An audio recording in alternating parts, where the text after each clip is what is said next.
Today we're going to talk about posture reminders for Series 3.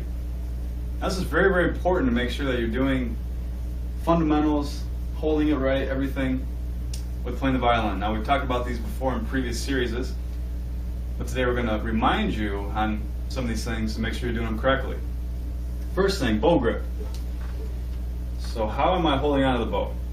Make sure your thumb is in the groove, curved, very important. Fingers are spread apart, and my pinky's at the very bottom of the bow, laying on top of the button. Biggest thing is to stay relaxed, right? Staying relaxed with the bow grip. When I'm coming up bow, am I bending my wrist? I've showed drills in the past with balancing a quarter on your wrist to make sure that you're bending that. So very, very important. How straight are we being with the bow?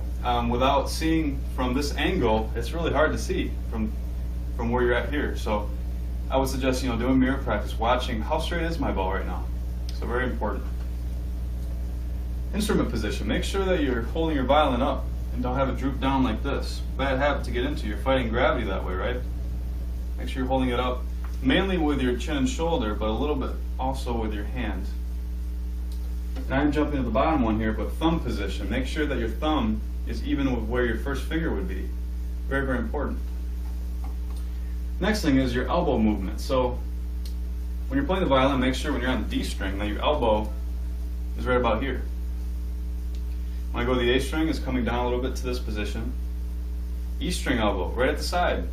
And that's going to be very, very important, because if you have your elbow up playing on the E like this, it's going to sound very rough. It's not going to sound, the tone's not going to be very good.